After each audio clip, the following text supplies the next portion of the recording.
All right, let's open our Bibles this morning to Psalm 71.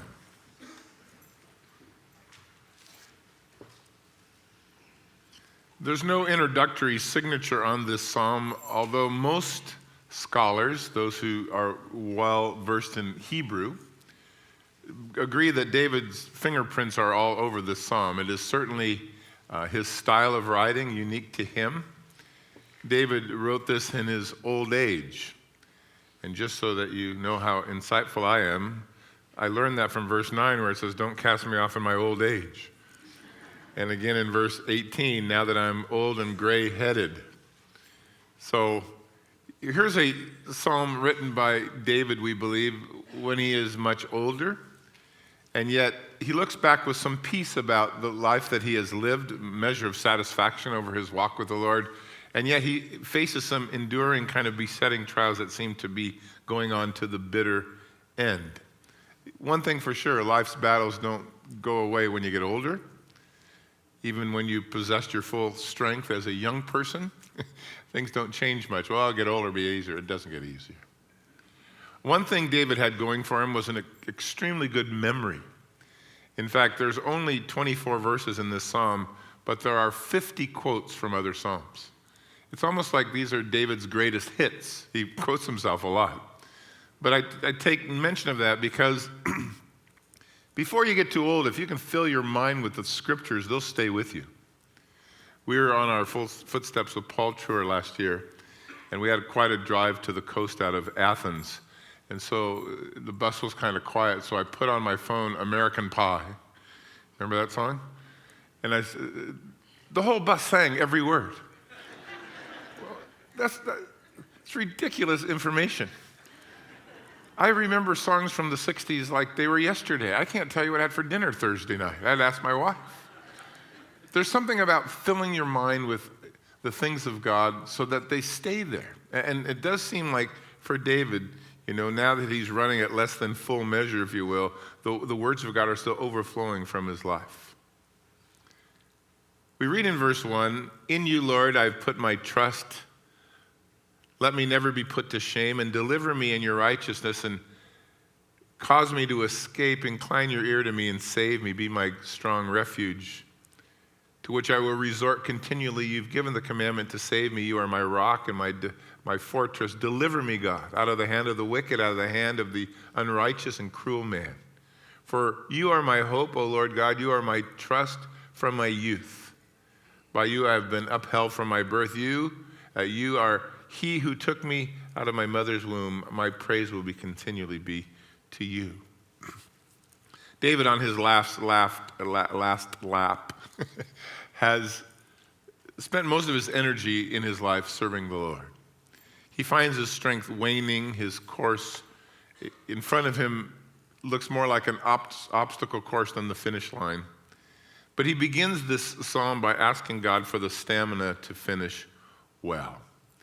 And he does so based on his understanding of who God is, his character, his compassion that he had learned to trust in over the years, that it had never failed. God had never failed him.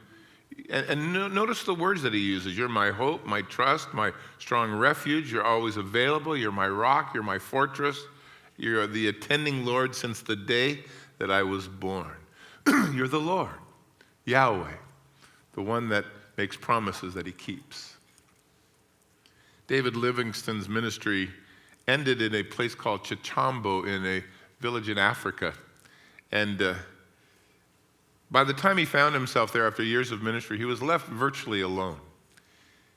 Except for a couple of native supply carriers, he was sick. His feet were filled with ulcers. He had internal bleeding. His last entry into his diary as a Brit was, he wrote, "Knocked up quite," which meant I'm not feeling too good. That night, the rain began to fall. The porters had built him kind of a shelter for him to be able to lie down and sleep. When the 3 men that were with him to care for him came to find him in the morning, they found him dead on his knees beside his cot. The valiant soldier and warrior for the Lord had run his course well. David finds himself in that kind of position, weak, kind of running out of gas, but wanting to have God's sustained grace. Notice he says in verse 3, "Be my strong refuge that I can resort to continually." The older folks get, the more need they have to feel secure. Certainly their natural defenses against life's injuries are waning. Most of the time they've retired from work and their health is usually poorer. Their friends, their close friends are either, sick or dying. Your mind tends to not function at a good capacity. Your income is greatly reduced. And David finds himself, like most folks that are older, vulnerable and needing confidence. But yet, he also knew where he stood with God. Notice he says, "You have been the one that have ordered my salvation. You have given commandment to save me. And because of that, I know that you are going to take care of me, but be my strong tower." The cry of a weak man for a habitation that is secure. And because he sees the Lord as his strong tower, the feebleness of an older life isn't really affecting him much. I love the words, "You've given commandment to save me." That's a wonderful picture. When you decide, "I'm going to make it," I'll make it.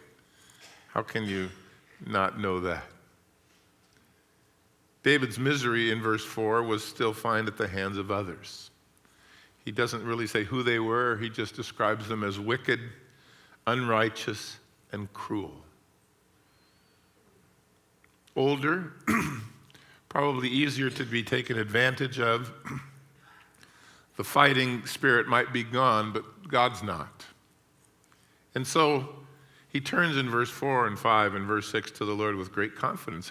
His mind wandering back to happier days when things were easier.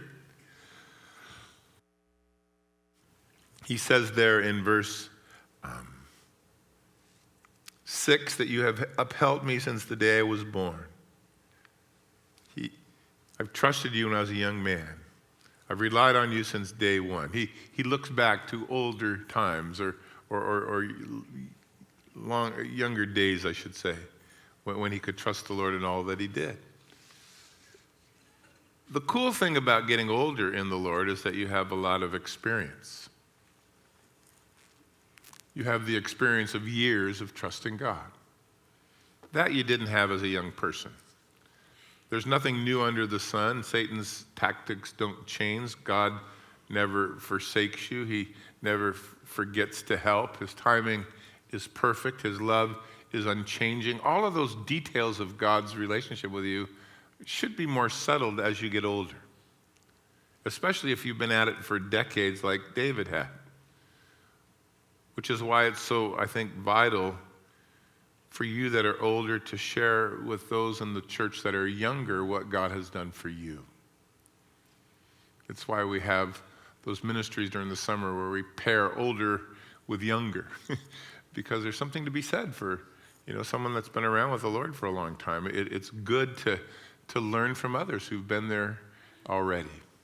I think the statesman Benjamin Disraeli, he wrote on his deathbed, "Youth was a mistake, manhood is a struggle, old age is a regret." That's no way to go. But not for David. He looked at both extremities of his life, the older days and the younger days, and noticed there was joy in both of them. He knew that God had planned things well. He writes in verse 6, "I've been with you since the beginning. You've been with me. I'm going to just continue to worship you." Praise will be the order of the day. It's one of those heritages of a well-lived life. I think it was Spurgeon who wrote of verse 6, "When goodness has unceasingly been received, praise should be unceasingly be offered." And David finds himself as an old guy, thankful for all that God has done. He says in verse 7, "I have become as a wonder to many, but you are my strong refuge." The troubles hadn't gone away. The enemies were still there. David, though, wanted to focus upon the Lord. He mentions the problems in verse 4 and all, but then he goes right back to just the Lord being his strength. David speaks about being a wonder or a miracle or a witness, if you will, and it's not really clear how he, how he applies that, whether he means that it's a wonder that he continues to walk with God in joy, or it's a wonder that a guy his age should still be having these kind of difficulties. Really not sure. Doesn't, I guess, really matter. But whatever he means, he intends to give God the credit he alone deserves, and he continues to praise him and to worship him. In fact, he says in verse 8, "Let my mouth be filled with your praise and with your glory all the day, and don't cast me off in my old age. Do not forsake me when my strength is failing." Spurgeon wrote, "The believer's life is a riddle, an enigma puzzling the unspiritual. He's a monster warring with those delights of his flesh, which are the all in all for other men. He is a prodigy, unaccountable to the judgments of ungodly men. He is a wonder to be stared at, gazed at, and feared. And by and by, he will be contemptuously derided for his trust in God." The world stands in awe of a man and a woman of faith. Sometimes you anger them. But David realizes that. He said, I realize I'm a wonder to many, but it is because you're a strong God in my life. Verse 9, "Don't cast me off in my old age." There's something about getting older that makes people feel useless or not very much in need anymore, like they've come and gone. They're now not a blessing, they're a burden. And the psalmist here pleads with God that he might still do some wondrous things in the life that he has lived. I've been a wonder to many. I don't want that to stop now. Maybe I could be like Caleb, who in his 80s had a hill-taking ministry. David wouldn't live that long. "Do not forsake me when my strength fails." More than ever, he sensed in his life the need for God's strength. Age reduces folks oftentimes to greater dependency. One of the harder things about getting older is having to depend on others, especially in our culture where we just believe that somehow standing on your own 2 feet is the epitome of accomplishment. His strength was diminishing, but God's had not. It is a lesson I think you can learn at any age, but David applies it here. So, God, help me. Don't forsake me in my battle with my flesh. Don't forsake me when the good fight of faith is a little harder to undertake. Let's face it, not everybody who grows older grows wiser, nor more spiritual. You would think time would make you strong. It's not always the case. David's stumble with Bathsheba, you will read in 2 Samuel 11, was when he was older. Solomon was drawn away to idolatry by a bunch of heathen women in his older years. King Asa, who was a model of godliness, finds himself when he is older no longer turning to the Lord when he had need. He turned to the doctors. In fact, there's an interesting verse in 2 Chronicles, I think it's chapter 16, where it says, in the 39th year of Asa's reign, he had a disease in his feet that was severe, but in his disease, he did not seek the Lord. He just sought the physicians. Interesting comment. It was so unlike this man that early on was a godly man who really did seek the Lord in all that he did. David writes in verse 10, "My enemies speak against me, and those who lie in wait for my life take counsel together, and they say, 'God has forsaken him, so pursue and take him, for there is none to deliver him.' O God, don't be far from me, O my God, make haste to help me." I think it's a prayer that Daniel might have prayed when he learned that his enemies went to the king and made him sign a decree that said for the next month, no one gets to pray to anyone but to the king himself, knowing full well that Daniel was a man who would go to pray several times a day to the Lord. Daniel didn't stop. He ended up in the lion's den where God showed up to help. Enemies lie in wait. David wanted them to see God was still with him. They thought because he was older, they could take advantage of him. The Lord has forsaken him. He doesn't really have what he used to have. Now we can take him out. Notice David's prayer. oh God, don't be far from me. And then he personalizes, oh my God, don't leave me. Make haste to help me, verse 12.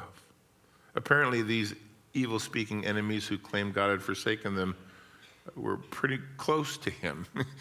I can't wait on prayer right now. Make haste. I need you to do something right now. It's kind of the same thing they said of Jesus when he was being crucified there in Luke 23, and I think a couple of other Gospels as well, where they said of Jesus, let God save him now if he'll have him. He saved others. Let's see if he can save himself. To your dying day, you'll have your enemies. And life stops suffering the day you breathe your last. David prays in verse 13, Lord, let them be confounded and let them be consumed who are the adversaries of my life, and let them be covered with reproach and dishonor who seek my hurt. He prays that his enemies would be confused and consumed and covered with reproach. He doesn't just pray they'll be defeated, he prays they'll be discredited. David's not, willing to just let bygones be bygones. He's fighting the good fight in prayer. Lord, you deal with them. But far from despair, we read in verse 14, but I will hope continually and will praise you yet more and more. David, under pressure, had not lost, I think, the sense of God's favor. He seems to relish it, and older he gets, the longer the praises become. I think we've been going through Psalms for a while, and someone said, how long are you going to be in Psalms? It sounded like they were tired of it. How are you going to be in Psalms? And I said, I don't know. But I know the last 50 Psalms I can't teach much because they're worship songs, unless we just want to do a study on worship. We can cover all 50 of them. So not much longer. But Psalm 71 kind of knits promises or problems and prayers together. I love verse 14. David, in his old age, says, I'm going to hope continually. I'm not going to give up now. I'm not going to cash in now. You would think that a dying hope, a fellow that is kind of checking out, and David certainly is close to that point, you would discover in his life kind of declining songs or expectations that rather than burn brightly begin to dim, or music that kind of grows faint, or a living hope that is now intensifying though for David. He has expectation. You got to love people that are older that just have a hope in life that is continual and a worship before the Lord. Not all older lives are filled with great joy. There's lots of suffering that comes with getting older. But David determined to hit the exit in faith. I'm just going to hope continually. My hope is going to be in the Lord. And he's just going to continue to sing. In fact, he says in verse 15, my mouth will tell of your righteousness and of your salvation all the day, because I don't know their limits. It's a great verse. I'm going to tell everyone about you every day, every opportunity, because I really have never seen the limits of what you can do, what your salvation can bring. I know you can do everything. I know that you're able, but I'm believing that even in my later years, there's stuff I just haven't learned and things I haven't seen. And rather than seeing the end of things, he said, I'm just going to keep speaking about who you are and what you can do, because I don't know how much you'll want to do. So I'm going to go, verse 16, in the strength of the Lord God, and I'm going to make mention of your righteousness and only of yours. The secret of his strength, knowing God's goodness, focusing only upon him. I like that. And sometimes when you're older, you are robbed of your natural ability to fight, and so you're kind of reduced to faith. And David, I think, finds himself there. I'm only going to talk about you. You're my narrow focus. It is your goodness and your righteousness. That's going to occupy my thoughts. He says in verse 17, oh God, you have taught me from my youth, and to this day I've declared your wondrous works. I heard two men talking a couple of weeks ago, giving their testimony, and one fella talked a lot about the sin from which God delivered him after years of running. And the next guy that got up at this men's breakfast said to somebody else, well, I have no testimony like that at all. I was raised in a Christian home. I remember accepting the Lord when I was 5, and I haven't walked away. And I thought, one guy declares how God saves, and the other one, God keeps. One brings you in, but this man says, God has kept me all of these years. And David recognizes that here as well. You've been my strength. You're the one that I can look to. Since I was a young kid, you've always been there for me. David had a past testimony that applied to his present condition. I think there is great benefit when you grow up in the church. When you grow up with the Bible, you that are Christian parents, teach your kids well, teach them early, teach them often. Great advantage in coming to the Lord early on and having the testimony, I've been with the Lord all of my life.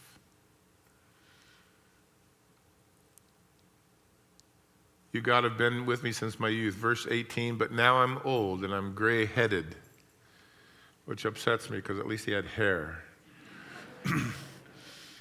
O God, do not forsake me until I declare your strength to this generation and your power to everyone who is to come. David realized that what he had learned for so long needs to be passed along to the next generation.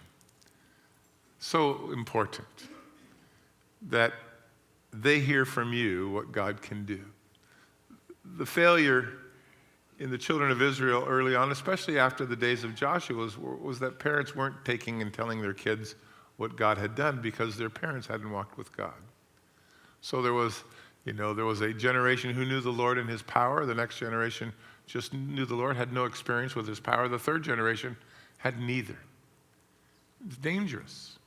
We need very much to be able to take what we've learned and pass it on to the generation with us. We do a lot with the young people in our church. We let them lead worship. You don't always like the music. I like it. But then I grew up in the 60s, so I like any kind of thing that's loud. But to see them be used by the Lord and to go out and serve. And some of these young folks in our church are the most active folks in the church. It's so good to see what God is doing with them. And whatever their youthfulness brings along with them. Weird haircuts, weird ideas. I remember going to church with in fact, I was a pastor when the lady in the front row said, you got to cut off your ponytail. And she nagged me so much, I finally brought a pair of scissors and let her do it. The young people need to learn to be careful and to bridge gaps, but we got to make room for them, don't we?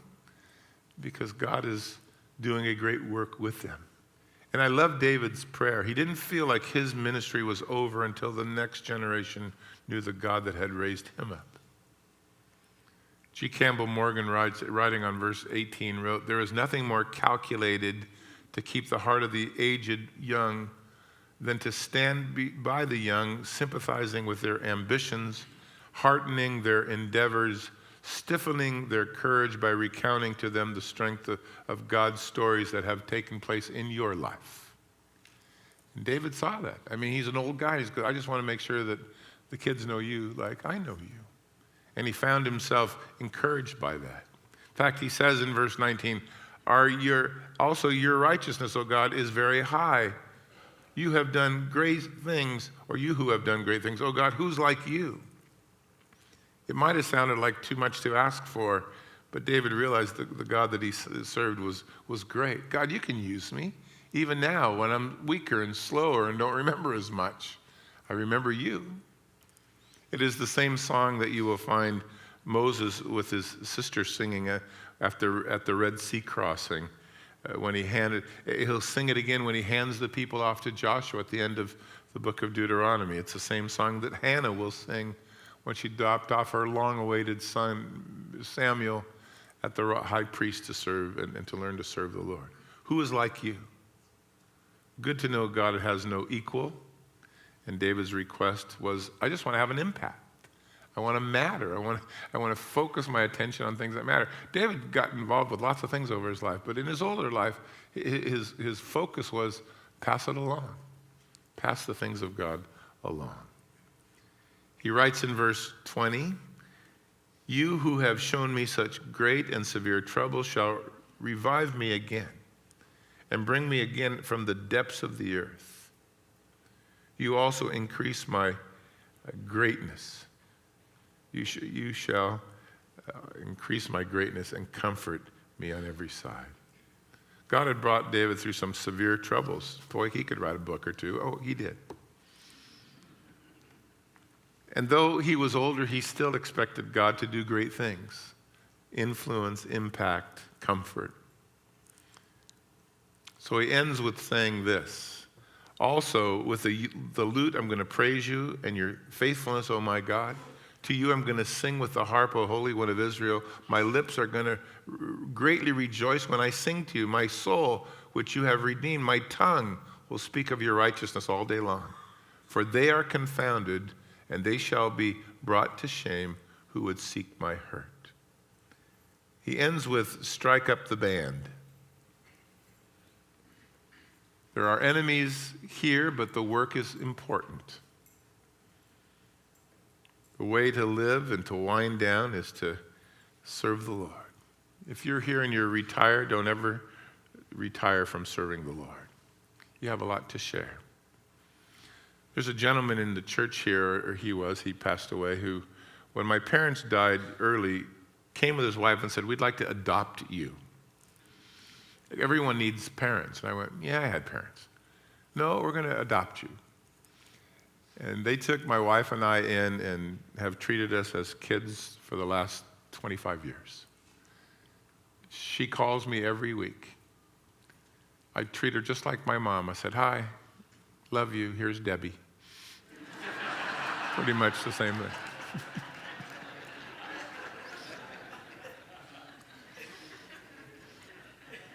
Her husband, who passed away a few years ago, was an old guy, and he said to me quite often, why am I still here? I'm ready to go. We would go to breakfast, and he would embarrass me. The lady would say, can I get you something to drink? He says, as soon as you tell me if you know Jesus as your personal Savior. He was just an outspoken guy. And I said, I don't know why you're still here, but I suspect that no one prays for me like you do, and until you find a replacement, you can't leave. I guess he found one. Look, don't let time rob you from what God has for you. All the areas of time, all of them are exciting, aren't they? Every one of them. When you're young, you got ambition and drive, but when you're older, you got a lot to do. And at least from David's perspective, God has great things in mind for you when you've seen it all and been through it all and think you know it all. There's still lots to learn and lots to accomplish. Father, we thank you this morning as we sit together for letting us sit with David as he looks back over his life to consider what he's done with it and what he's going to do. And just to hear his prayer in his old age with his gray hair and praying that you wouldn't forsake him, that you would still be his strength, that you've never left him alone, that he's been with you since as long as he can remember, that he though he has enemies and battles to fight, you're his continual hope, you're his strength. He wants to speak just about you. You have given to him not only a vision, but a desire to pass along to the next generation what he has received from you, so that your word would continue uninterrupted, as would the fruit of those who follow you. And so, Lord, as he ends with worship, may we be encouraged that you're a good God who is able to do great things, and that you would strengthen us, increase our greatness and comfort, especially as the days grow long. And that you would teach us that in a church that is healthy, There are young and old, and somehow we got to get along. The young have strength, the old have wisdom, the young have needs, and so do the old. But you're the God of all. And we're thankful, Lord, that you have plans all the way down through the days of our life. You need prayer this morning, the pastors will be up front. If you don't know Jesus, really starts with him. You don't know him, there's no hope that you might have, no assurance that you can have about the future. And yet Jesus was sent so that you could know God and then be reconciled to him through the blood that he shed, for the sins that we've committed, for the sinners that we are. And if you look to him, you can come and pray this morning and receive his sacrifice for you and be saved. That's God's love for you. That's his answer for your life. Come and know me. Come to me through my Son, who opens the door wide for access to the Father. Shall we stand?